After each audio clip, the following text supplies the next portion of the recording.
എല്ലാവർക്കും നമസ്കാരം. അപ്പോൾ നമ്മളിന്ന് ബാബ്സ് കസ്റ്റം ബിൽഡിലേക്കാണ് പോകുന്നത്. അപ്പോൾ ഇന്ന് നമ്മുടെ സ്റ്റാലിൻ്റെ ട്രീറ്റ്മെൻ്റ് ഒക്കെ എന്തായെന്ന് അറിയാൻ വേണ്ടിയാണ് ഞങ്ങൾ പോകുന്നത്. അപ്പോൾ ഞങ്ങൾ 3 പേരേ ഉള്ളൂ. അതെ, പിന്നെ നമ്മുടെ കസിൻ ഉണ്ട് ഗൗരി കൃഷ്ണൻ. അപ്പോൾ അത് നമ്മൾ നമ്മുടെ സ്റ്റാലിൻ്റെ അടുത്തെത്തി. ഒത്തിരി ദിവസമായി കണ്ടിട്ട്. ഇപ്പം അത്യാവശ്യം കാര്യങ്ങളൊക്കെ നടക്കുന്നുള്ളൂ. പിന്നെ ഇവിടെ നമുക്ക് ഡോക്ടറെ ഒന്ന് കാണാം. ഇങ്ങനെ വന്നേ.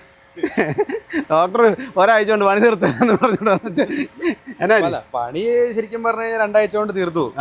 പക്ഷെ പിന്നെ ഒരാഴ്ച നമുക്ക് പോസ്റ്റ് ആയി പോയി. കാരണം നീ പറഞ്ഞാൽ അവര് ചെയ്തോണ്ടിരുന്ന ആള് നാട്ടിൽ പോയി. പിന്നെയാണ് ഈ പ്രശ്നങ്ങൾ വന്നത്. പിന്നെ ഉദ്ദേശിച്ചാലും പണി കൂടുതൽ വന്നു. പണി നല്ല പണിയായിരുന്നു. ക്യാബിനില് അയ്യോ ഭയങ്കര പണി, നല്ല രീതിയിൽ പണിയെടുത്തു. കാരണം ഞാൻ ഇനി ഇങ്ങനത്തെ വലിയ വണ്ടി കൊണ്ടുവരുന്നത് ഞാൻ ചെയ്യൂല, കാറ് ചെയ്യുള്ളൂ എന്ന് പറഞ്ഞു.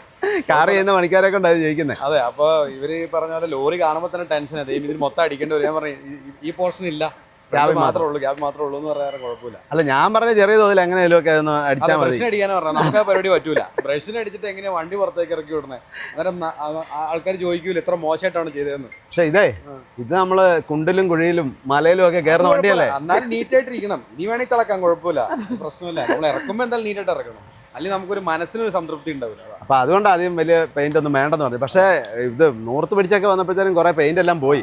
ചൂടാക്കിയൊക്കെ പെയിന്റ് എല്ലാം പോയി. 4-5 ലെയർ പെയിന്റ് അവർ പല പ്രാവശ്യം അടിച്ചിട്ടുണ്ട്. അത് ചിരണ്ടി കളഞ്ഞിട്ട് അടിക്കാൻ പറ്റും. കാരണം പല ലെയർ പെയിന്റ് ഉണ്ട്. അവർ ചുമ്മാ അടിക്കല്ലേ ഉള്ളൂ. അങ്ങനെ കുറെ പണിയൊക്കെ പണിയേണ്ടി വന്നു. ഏകദേശം ഒക്കെ പണിയായി, അടിപൊളിയാക്കിയിട്ടുണ്ട്. അപ്പൊ നമുക്ക് എ സി കൂടെ കയറ്റി ബാക്കി കുറച്ച് പരിപാടികളൊക്കെ ഉണ്ട്. പിന്നെ ഇലക്ട്രീഷ്യൻ വന്നിട്ടുണ്ട്. അപ്പൊ അതെ, പെയിന്റിങ് എല്ലാം കഴിഞ്ഞു. നമ്മൾ മാറ്റാണ് അടിച്ചത്. ഇപ്പം വലിയ അത്ര ക്ലിയർ ആയിട്ടൊന്നും വേണ്ടെന്നൊക്കെ പറഞ്ഞെങ്കിലും എബിനത് നല്ല രീതിയിൽ തന്നെ പെയിൻറ്റിങ് ചെയ്തു. പിന്നെ ഇത് അകത്തെല്ലാം നല്ല ഷീറ്റൊക്കെ ഒട്ടിച്ച് അതുപോലെ ഈ ഷേപ്പ് ഉണ്ടോ, ഇതൊക്കെ നല്ല അടിപൊളിയായിട്ട് നല്ല പുതിയ വണ്ടിക്ക് പോലെ ആയി. പുതിയ വണ്ടിക്ക് ഇത്രയും സെറ്റപ്പ് ഇല്ല, ഫിനിഷിങ് കാണുകയല്ലേ. നമ്മൾ അത് നമ്മുടെ വണ്ടി പോലെ ചെയ്യാൻ വേണ്ടിയിട്ട് അങ്ങനെ ചെയ്തല്ലേ. അപ്പോൾ ഈ സൈഡിലത്തെ ഡോറൊക്കെ എല്ലാം അഴിച്ച് സെറ്റ് ചെയ്ത് പിടിപ്പിച്ചു. പിന്നെ ഒരു പെയിൻറ്റിങ്ങിൻ്റെ ഒരു പ്രത്യേകത എന്ന് പറഞ്ഞാൽ ഈ എല്ലാ പീസുകളും അഴിച്ചെടുത്ത് ഇവർ വേറെയാണ് പെയിൻറ്റ് ചെയ്യുന്നത്. അതുകൊണ്ട് തന്നെ നല്ല ഫിനിഷിംഗ് ആണ്. അതെ, അതുകൂടാതെ നമ്മുടെ ഈ ഡോറിന്റെ അകത്തുള്ള സാധനങ്ങളെല്ലാം ഇപ്പൊ പുതിയതാ ഷോറൂമിൽ നിന്ന് മേടിച്ചേ. അപ്പൊ അല്ല അതിന്റെ ഒരു പെർഫെക്ഷൻ എന്തായാലും ഉണ്ടാവും. എല്ലാ സാധനം പുതുതാണല്ലോ. അതിന് ആ ഗ്ലാസ് വരെ നമ്മൾ പുതുത് മേടിച്ചു. അതെ, പിന്നെ എല്ലാം ബ്രാൻഡ് ന്യൂ പോലെ ഇരിക്കട്ടെ. ഈ ഡോറിനകത്തെ ബീഡിങ്ങുകൾ അങ്ങനെയുള്ള സാധനങ്ങളെല്ലാം മാറി. ഗ്ലാസ്സിനൊന്നും കുഴപ്പമൊന്നുമില്ലായിരുന്നു. എന്നാലും ഗ്ലാസ്സൊക്കെ മാറി. ഫ്രണ്ട് ഗ്ലാസ് മാറി. ഈ സൈഡിലെ ഡോറെല്ലാം ഉണ്ടായിരുന്ന ഗ്ലാസ്സുകൾ മാറി. എന്നുവെച്ചാൽ നമ്മൾ വീഡിയോ എടുക്കുന്നതുകൊണ്ടേ അപ്പം ഗ്ലാസ് നല്ലതാണെങ്കിൽ നല്ല വീഡിയോയ്ക്ക് നല്ല ഇതുണ്ടാവും. അപ്പോൾ അതേ അടുത്ത ഡോറൂടെ സെറ്റ് ചെയ്യാൻ വേണ്ടിയിട്ട് തുടങ്ങാം. അത് പെയിൻ്റൊക്കെ അടിച്ച് വെച്ചിട്ട് കുറച്ച് ദിവസമായി. അതുകൊണ്ട് ഇച്ചിരി പൊടിയൊക്കെ പറന്ന് പിടിച്ചിട്ടുണ്ട് അതിൽ. അപ്പോൾ നമ്മുടെ മുതലാളിയും കൂടെ കൂടിയാണ് ഡോറൊക്കെ പൊക്കി പിടിച്ച് സെറ്റ് ചെയ്യുന്നത്. ഡോറൊക്കെ സെറ്റ് ചെയ്തപ്പോൾ കണ്ടോ അതിൻ്റെ ആ സ്പേസൊക്കെ കറക്റ്റ് ആയില്ലേ. അല്ലെങ്കിൽ ഇതിനിടയ്ക്ക് എല്ലാം ഭയങ്കര അന്നേരം ബീഡിങ് ഒന്നും ഇല്ലായിരുന്നല്ലോ. ഇപ്പം ബീഡിങ് ഒന്നും ഇട്ടിട്ടില്ല. ബീഡിങ് ഒക്കെ ഇടും ഇപ്പം. അപ്പോൾ ഇതിനകത്ത് നമ്മുടെ ഡാമ്പിങ് ഷീറ്റ് ഒട്ടിക്കാനുള്ള അപ്പുറ സൈഡിൽ ഒട്ടിച്ചിട്ടുണ്ട്. ഇതിനെയും ഇതിനകത്ത് ഒട്ടിക്കണം. അതുപോലെ ഫ്ലോർ 2 ലെയർ നമ്മൾ ഒട്ടിച്ചു. Floor 2 layer ഒട്ടിച്ചല്ലേ. 2 ലെയർ ഒട്ടിച്ചു. പിന്നെ റൂഫും സൈഡും മാത്രം 1 ലെയർ. ഇനിയിപ്പോൾ ഇതിൻ്റെ അകത്ത് ഇൻസൈഡ് ഔട്ട് സൈഡ് പിന്നെ അതിൻ്റെ ഡോർ പാഡിൻ്റെ അകത്ത് ഒട്ടിക്കും. അന്നേരമാണ് ആ മൊത്തം സൗണ്ടും കുറയുള്ളൂ. അതുപോലെ തന്നെ ഹീറ്റും കുറയും. അല്ലപ്പോൾ ഇതിൻ്റെ അകത്തെന്ന് പറഞ്ഞിട്ടുണ്ടെങ്കിൽ ഇപ്പോൾ ഈ ഒരു പോർഷൻ അത് ആദ്യം ഗ്ലാസ് നമ്മൾ ഇതിൻ്റെ അകത്തുള്ള എല്ലാ പോർഷൻസും നമ്മൾ അയച്ചിട്ടാണ് പെയിൻറ്റ് ചെയ്ത്. അപ്പോൾ ഇതിൻ്റെ അകത്ത് നമുക്ക് ഈ പറഞ്ഞ പോലെ ഗ്ലാസ് ഒന്നും ഇരിക്കുമ്പോൾ നമുക്ക് ഒരിക്കലും ഇത് ചെയ്യാൻ പറ്റില്ല. അപ്പോൾ ഈ വൈൻഡറും ഇതിൻ്റെ അകത്തുള്ള ആ റണ്ണറൊക്കെ അഴിച്ചിട്ടാണ് ഫുൾ അകത്ത് കൈയിട്ട് മൊത്തം ഓരോ എഡ്ജിനകത്തും നമ്മൾ കൈയിട്ട് ഇറക്കി ഒട്ടിക്കണം. അല്ലെങ്കിൽ നമുക്ക് കറക്റ്റായിട്ട് സീറ്റിംഗ് ആവില്ല. അത് കഴിഞ്ഞിട്ട് പിന്നെ നമ്മൾ ഈ പറഞ്ഞ പുതിയ സാധനങ്ങളെല്ലാം ഫിറ്റ് ചെയ്ത് സെറ്റ് ചെയ്തു. അപ്പോൾ അതുകൊണ്ട് അപ്പുറത്തെ ആ റണ്ണറൊന്നും ഫിറ്റ് ചെയ്യാത്ത. അപ്പോൾ ഞാൻ ചെയ്തിട്ട് ഇത് ഫിറ്റ് ചെയ്യാം. ഷീറ്റ് ഒട്ടിച്ചിട്ട് വേണം. ഇനി അത് കഴിഞ്ഞിട്ട് ഇവിടെ ഈ ഹോള് അടയ്ക്കണമെന്നില്ല. ചില വണ്ടികൾക്ക് ഈ പറഞ്ഞ വലിയ ഓഡി സിസ്റ്റം ചെയ്യുന്ന വണ്ടിയൊക്കെ ആണെങ്കിൽ ഇതും ചിലർ അടയ്ക്കും. അപ്പോൾ ഇത് നമ്മൾ അടയ്ക്കേണ്ട ആവശ്യമില്ല. ഇനി ഇതിൻ്റെ പുറത്തൊരു നമ്മുടെ ഡോർ പാഡ് വരുമല്ലോ, അതിൻ്റെ അകത്ത് ഒട്ടിക്കും. എന്നിട്ട് ക്ലിപ്പിട്ട് സെറ്റ് ചെയ്യും. അബി തോടാ സെറ്റിംഗ് അബി നെയ് तो दूसरा टाइम सेटिंग करतेगा. अभी थोड़ा नॉर्मल फिटिंग. മനസ്സിലായി. അവന് കാര്യം മനസ്സിലായി. അതെനിക്ക് മനസ്സിലായി. പെയിന്റ് കളഞ്ഞ് കുഴപ്പമില്ല, ടച്ച് ചെയ്യാം. ഇതൊക്കെ പറഞ്ഞാലേ നമ്മുടെ ബമ്പർ ധരിക്കണം. ബമ്പറിൻ്റെ അവസ്ഥ വളരെ ദയനീയമാണ്. ബമ്പർ ഈ വളച്ചിട്ടും ബമ്പർ നേരെ ആവണില്ല. ഒരു വളച്ചാൽ എങ്ങനെ നേരെ ആകുന്നില്ല. അങ്ങനെയല്ല ഞാൻ പറഞ്ഞ ഈ വളഞ്ഞിരിക്കണ ഈ നിവർത്തണമല്ലോ. ഇത് എന്ത് ചെയ്തിട്ടും ഇത് ഭയങ്കര വലിയ കട്ടിയുള്ള ഇരുമ്പാ, നല്ല ഗേജുള്ള തകിടാ. അപ്പൊ ഈ സാധനം ചൂടാക്കി ഒരു ലെവൽ നോക്കി. ഇനിയിപ്പോ ഇത് മുറിച്ചിട്ട് മര്യാദയ്ക്ക് ലെവലിൽ എടുക്കണം. ഇത് കൂടത്തിനെ പറ്റി അടിച്ചു കഴിഞ്ഞാൽ അവന്റെ നടു പിടിക്കും. ഭയങ്കര കട്ടിയാ. മാക്സിമം ട്രൈ ചെയ്തു, പക്ഷെ ഇനി മുറിച്ചിട്ട് സെറ്റ് ചെയ്തെടുക്കാം. എന്നാലാണ് ഇനി അത് റെഡിയാക്കാൻ പറ്റുള്ളൂ. ഇത് നല്ല രീതിയിൽ ഇടി കിട്ടിയിട്ടുണ്ട്. മീൻസ് ഈ അവർ ഈ യാർഡിൽ അങ്ങോട്ടൊക്കെ മാറ്റുമ്പോഴേ പറ്റിയേക്കണം. അല്ല ഇത് ഇവിടെ ചെറിയൊരു ഇതുണ്ട്. അത് ചെറുതായിട്ടുള്ളൂ. ഇല്ല ഇത് പ്രശ്നമില്ല, ഇത് ഉള്ളതാട്ടോ, അത് കുഴപ്പമില്ല. അത് നമ്മുടെ വണ്ടിക്കും ഉണ്ട്. അതിങ്ങനെ വലിക്കുമ്പോഴേ ഇട്ട് വലിക്കുമ്പോൾ അത് ഇപ്പോഴേ നമ്മുടെ ക്യാബിനകമായിരുന്നു ഏറ്റവും പ്രശ്നം എന്ന് പറഞ്ഞാൽ കൂടുതലായിട്ട് സൗണ്ട്, എൻജിൻ്റെ സൗണ്ട് കയറി വരിക, ചൂട് കയറി വരിക, അതുപോലെ പൊടി. അപ്പോൾ അതുകൊണ്ട് തന്നെ നമ്മൾ ക്യാബിൻ നല്ലപോലെ റെഡിയാക്കണമെന്ന് തന്നെ ഓർത്തത്. എന്ന് വെച്ചാൽ ക്യാബിൻ നമ്മൾക്കൊരു ഭാരത് ബെൻസിൻ്റെ ക്യാബിനകത്ത് ഇരുന്ന് പോകുന്ന പോലെ, അല്ലെങ്കിൽ ഒരു കാറിനകത്ത് ഇരുന്ന് പോകുന്ന പോലെ ഒരു ഫീല് കിട്ടണം. അപ്പോൾ അതിനുവേണ്ടിയാണ് നമ്മൾ മെയിനായിട്ട് ക്യാബിന് നല്ല ടൈം എടുത്ത് ഇത്രയും പണികൾ ചെയ്തത്. അപ്പോൾ ഇതിപ്പോൾ ഈ മുകളിൽ ഇത് ഒട്ടിച്ചു, അപ്പോൾ താഴെ ഇവിടെ എല്ലാം ഒട്ടിച്ചു. അപ്പോൾ ഈ ചൂടൊക്കെ അകത്തേക്കുള്ള കുറയും, സൗണ്ട് കുറയും. പിന്നെ ഈ സൈഡെല്ലാം ബീഡിങ് എല്ലാം ആയിട്ട് ഡോറെല്ലാം കറക്റ്റായിട്ട് സെറ്റ് ചെയ്ത് കഴിയുമ്പോഴത്തേക്കും പിന്നെ നമുക്ക് കാറിനകത്തിരിക്കുന്ന പോലെ ഒരു ഫീൽ ഉണ്ടാവും. എന്ന് പറഞ്ഞാൽ വെളിയിൽ നിന്നുള്ള സൗണ്ട് ഒന്നും കയറി വരികയില്ല, ചൂട് കയറി വരികയില്ല, പൊടി വരികയില്ല. നല്ലൊരു കംഫർട്ടായിരിക്കും ക്യാബിനകത്തിരുന്ന് യാത്ര ചെയ്യാൻ വേണ്ടി. ഇനിയിപ്പോൾ ഇത് കഴിഞ്ഞ് ഇവിടുത്തെ ഈ പണി കഴിഞ്ഞ് കഴിയുമ്പം ഇനി നമുക്ക് ഇവിടെ കുറച്ചുകൂടെ ഉണ്ട്. അത് കഴിഞ്ഞ് കുറച്ച് ഇലക്ട്രിക്കൽ വർക്ക് കൂടെ ഉണ്ട്. അത് കഴിഞ്ഞിട്ട് വേണം ഇനി ഈ വണ്ടിക്കകത്ത് എ സിയും കൂടെ കയറണം. എ സിയും കൂടെ കയറ്റി കഴിഞ്ഞാൽ നല്ല സ്മൂത്ത് ആവും. ഒരു ടെസ്റ്റ് ഡ്രൈവ് വണ്ടി പോകുന്നുണ്ട്, അതിലൊന്ന് പോയിട്ട് വരാം. എന്നാ ടെസ്റ്റ് ഡ്രൈവ്? കാറ് ജസ്റ്റ് ഒരു ടെസ്റ്റ് ഡ്രൈവ് പോകുന്നുണ്ട്, അപ്പം ഞങ്ങളൊന്ന് പോയിട്ട് വരാം. അപ്പോൾ നമ്മുടെ ഈ സൈഡിലൂടെ ഗ്ലാസ് ഇടാനുള്ള പരിപാടികളാണ് നടന്നുകൊണ്ടിരിക്കുന്നത്.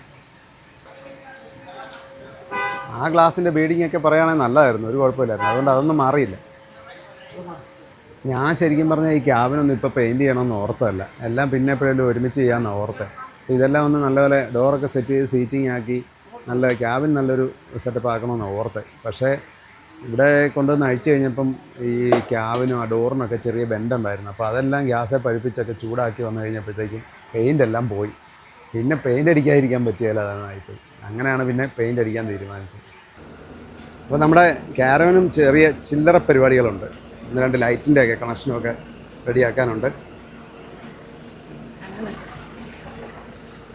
അപ്പോൾ ഇന്ന് മെയിൻ ഡ്രൈവറൊന്നും വന്നിട്ടില്ല, ജലജയൊന്നും വന്നില്ല. ജലജയൊക്കെ അവിടെ അടുത്ത ട്രിപ്പിന് വേണ്ടിയിട്ടുള്ള തയ്യാറെടുപ്പിലാണ്. അപ്പോൾ ഇതാ ഈ ഗ്ലാസ് ഇട്ടു, ആ ഗ്ലാസ് ഇട്ടു. അടുത്ത ഗ്ലാസ് ഇത് ആ വാട്ടർ ഗ്ലാസ്സാണ്, ഇടാനുള്ള സംഭവം എല്ലാം സെറ്റ് ചെയ്തുകൊണ്ടിരിക്കുക. പീസൊക്കെ തൂത്ത് ഇതോടെ ഇട്ട് കഴിഞ്ഞാൽ ഗ്ലാസിൻ്റെ പരിപാടികളെല്ലാം തീർന്നു. ഗ്ലാസ്സെല്ലാം ഇട്ടു. പിന്നെ ഈ ഡോറിനകത്ത്, ഈ ഡോറല്ല അപ്പുറത്തെ സൈഡിലെ ഡോറിലെ ഗ്ലാസ് കൂടി ഇട്ടാൽ ഈ സൈഡെല്ലാം ആവും. അപ്പോൾ നമ്മൾ ക്യാരവൻ്റെ കുറച്ച് ലൈറ്റൊക്കെ ഒന്ന് സെറ്റ് ചെയ്യുകയൊക്കെ ചെയ്യണമായിരുന്നു. നമുക്ക് അടുത്ത ട്രിപ്പ് പോകണ്ടേ. അപ്പോൾ അതിനൊക്കെ വന്ന സമയം ഇപ്പോൾ കുറേ നേരമായി, സമയം 9 മണിയായി. അപ്പം ഇനിയിപ്പം ഒരു അരമണിക്കൂറിനകം തീരും. അധികം മണിയില്ല, എല്ലാവരും മാതിരിയെല്ലാം ആയി, ഏകദേശമൊക്കെ ആയി. അപ്പോൾ സ്റ്റാലിയൻ്റെ ഇന്നത്തെ പണികളൊക്കെ കഴിഞ്ഞു. ഗ്ലാസ്സൊക്കെ സെറ്റ് ചെയ്തു, ഗ്ലാസ്സൊക്കെ ഇട്ടു. ഇനി നമ്മുടെ ബമ്പർ നൂർക്കണം. പിന്നെ ബോണറ്റും ബാക്കി കാര്യങ്ങളെല്ലാം അവിടെ പെയിൻ്റ് ചെയ്ത് വെച്ചിട്ടുണ്ട്. വേറെ നൂർത്ത് നല്ല സെറ്റപ്പാക്കി വെച്ചിട്ടുണ്ട്. ബമ്പറിനാണ് ഇനിയിപ്പോൾ കുറച്ച് പണി വരുന്നത്. അത് നൂർത്തെടുക്കാൻ ഇച്ചിരി പാടാണ്, ഭയങ്കര കട്ടിയായി. ഈ ആർമിയുടെ ഇരുമ്പൊക്കെ എന്ന് പറഞ്ഞാൽ സാധാരണ വണ്ടിയെ വരുന്ന സെയിം അല്ല, അതിൻ്റെ ഡബിൾ കനമാണ്. അതേ ഉള്ളൂ, വേറെ പണിയൊന്നും ഇല്ല. അതുകൂടെ കഴിഞ്ഞ് കഴിഞ്ഞിട്ടുണ്ടെങ്കിൽ അത് കഴിഞ്ഞ് ഇലക്ട്രിക് വർക്കുണ്ട്, അതുകൂടെ ചെയ്തിട്ട് വേണം ഇവിടുന്ന് വണ്ടി എടുത്തുകൊണ്ട് പോകാൻ. മിക്കവാറും നമ്മൾ ഒരു ട്രിപ്പ് കഴിഞ്ഞ് വരുമ്പോഴത്തേക്ക് വണ്ടി ഫ്രീ ആവും. അതിന് മുന്നേ ഫ്രീ ആവും. അതിന് അത്രയും ദിവസം വേണ്ട, ഇനി ഒരു ഒരാഴ്ചത്തെ പണിയും കൂടെ ഉള്ളൂ. ശരിക്കുമേ ഇതേലൊരു ട്രിപ്പ് ഉടനെ പോകാമെന്നാണ് ഓർത്തിരുന്നത്. പക്ഷേ നമ്മൾ ഉദ്ദേശിച്ച അതിൽ കൂടുതൽ സമയമെടുത്ത് പണി തീരും. പ്ലാൻ ചെയ്ത് അങ്ങനെയുണ്ടേ നമ്മൾ പ്ലാൻ ചെയ്തത് കൊണ്ടുവരുന്നു, ഒരു നവംബറൊക്കെ ആകുമ്പോൾ നമ്മൾ ഒന്നോടെ ഒന്ന് പോകുന്നു. അതൊക്കെ ഓർത്തായിരുന്നു. പൊന്നും അതിന് തയ്യാറായി വന്നതാ. അതെ, എൻ്റെ ഇതും പോയേ. അതുകൊണ്ട് ആ സമയത്ത് റെഡിയായാൽ ഒരു മാസത്തിനുള്ളിൽ ഇതിലൊക്കെ പോയിട്ട് വരാം. അതെ, അപ്പോൾ നമുക്ക് നോക്കാം, നേരത്തിനാവും. അതെ, മിക്കവാറും നേരത്തേക്ക് ആവും. വലിയ പണിയില്ലല്ലോ ഇല്ല. ഇനിയും ഇതുവരെ ഉണ്ടായിരുന്ന ഏകദേശം ഒരു 75% പണികളും തീർന്നു. ഒരു പുതിയ ഡ്രൈവർ വണ്ടിയല്ലേ? അതെ. അല്ലല്ല, സീറ്റ് അഡ്ജസ്റ്റ് ചെയ്യാൻ പറ്റുന്നതാ. അതാ കറക്റ്റ് ഹൈറ്റ്. നല്ല സുഖം ഇരിക്കാൻ.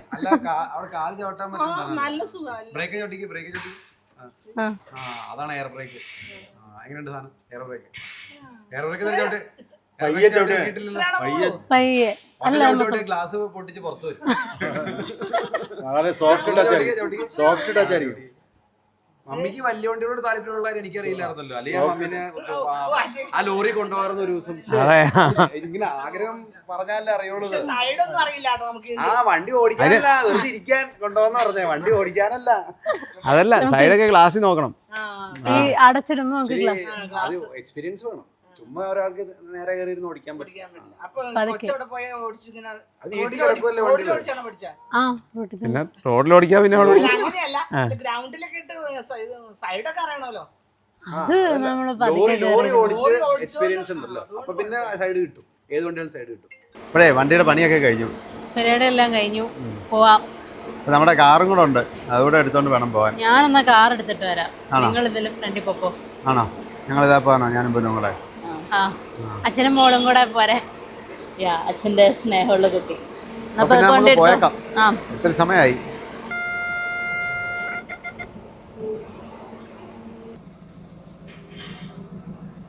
വണ്ടി പണിയൊക്കെ കഴിഞ്ഞ് ഞങ്ങളൊന്ന് ടെസ്റ്റ് ഡ്രൈവ് ഒക്കെ നടത്തി. പപ്പേനെ മമ്മീനെ ഒന്ന് കൊണ്ടുപോയി, അവരുടെ ഒരു ആഗ്രഹമായിരുന്നു കാരവനെ കയറാം, കാരവനെ കയറണം എന്നുള്ള, അതങ്ങ് നടന്നു. അതൊക്കെ കഴിഞ്ഞിട്ട് ഇങ്ങനെ വന്നു.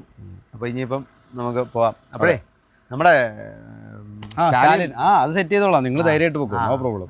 അപ്പം ഈ ആഴ്ച ഫിറ്റ് ചെയ്തിട്ടൊന്ന് റൗണ്ട് അടിക്കാണല്ലോ, 2 വണ്ടിയായിട്ട്. അതെ, അത് കഴിഞ്ഞ് പിന്നെ AC ഇലക്ട്രിക് AC അപ്പം സെറ്റ് ചെയ്തിട്ടേക്കാം. അതെല്ലാം അവിടെ ഒന്ന് പെട്ടെന്ന് തീർത്തായിരുന്നു. ഞങ്ങൾ പോയിട്ട് വരുമ്പോഴത്തേനും അടുത്ത ഇനി അതല്ല പോകേണ്ടത്. ഓക്കെ, റെഡിയാക്കാം. അപ്പം താമസിച്ച് തന്നെ പണിയോട് താമസം ഉണ്ടാകും, മനസ്സിലായി. ഇനി അത് പറ,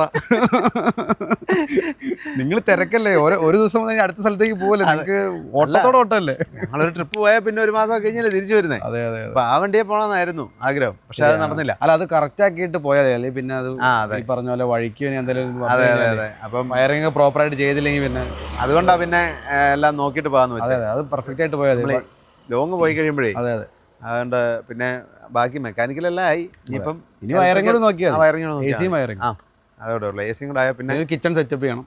കിച്ചണൊക്കെ സെറ്റപ്പ് ചെയ്താൽ നല്ലത്, ഫുഡ് ഉണ്ടാക്കാനൊക്കെ. അതൊക്കെ പിന്നെ കുറച്ചൊന്ന് ഓടിച്ച് നോക്കിയിട്ട് വേണം ബാക്കി പരിപാടികൾ. അതെ, എങ്ങനെ വരുമെന്നുള്ള. ഇപ്പം അധികം ഓടിയൊന്നും ഇല്ലല്ലോ, ഒരു 1000 കിലോമീറ്റർ ഓടിച്ചു നോക്കാം. അതെ, ഇപ്പൊ അവിടെ നിന്ന് ഇങ്ങോട്ട് എടുത്തോണ്ട് വന്നതും പിന്നെ നമ്മള് ഓടിച്ചോളൂ മാത്രമേ ഉള്ളൂ, വേറെ ഒരിടത്തും അങ്ങനെ പോയില്ല. അപ്പൊ കുറച്ച് ഓഫ് റോഡും ഒക്കെ പോകണം.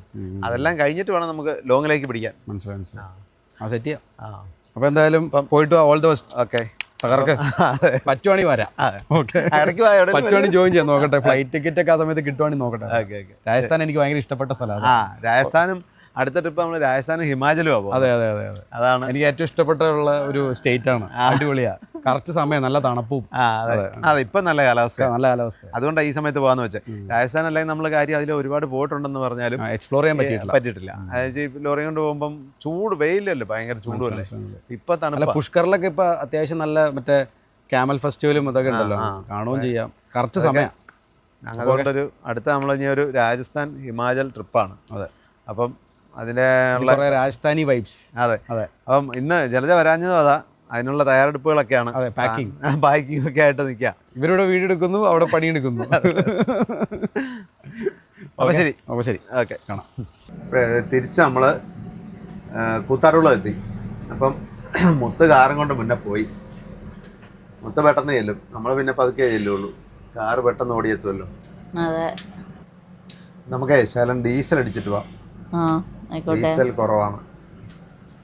വീട്ടിലെത്തി. മുത്ത് കുറച്ചു നേരമായിരുന്നു വന്നിട്ടല്ലേ. ഞങ്ങൾ രണ്ടും കൂടെ ഇങ്ങനെ പോകുന്നു. പൊന്നു ശാലം നേരം ഇരുന്ന് ഉറങ്ങി. ചെറുതായിട്ട് മയങ്ങിയതോളൂ, അങ്ങനെ ഉറങ്ങിയില്ല. അതിനെ ഉറങ്ങിയെന്ന് പറയുന്നത് ചെറുതായിട്ട് അങ്ങനെ അല്ല, അധികം മയങ്ങിയില്ലല്ലോ. കണ്ണടച്ചിരുന്നല്ലേ? അല്ല, നമ്മുടെ പമ്പില് പെട്രോൾ അടിക്കാൻ, ഡീസൽ അടിക്കാൻ കയറിയില്ലേ, ഉറങ്ങിയൊന്നുമില്ല അങ്ങനെ. അപ്പം അങ്ങനെ ഇനിയിപ്പോഴേ, അപ്പം സ്റ്റാലിൻ ഇനിയിപ്പോൾ അത് പണിയൊക്കെ കഴിഞ്ഞ് വരട്ടെ. അപ്പോൾ ഇനി അന്നേരം അതിൻ്റെ കൂടുതൽ നമ്മൾ വീഡിയോ ഒക്കെ ഇടാം. അപ്പോൾ ഇനി നമ്മൾ പുതിയ കാരവനിലൊരു ട്രിപ്പായിരിക്കും. അപ്പോൾ ആ ട്രിപ്പിൻ്റെ വീഡിയോ ഒക്കെ ആയിട്ട് നടക്കണം.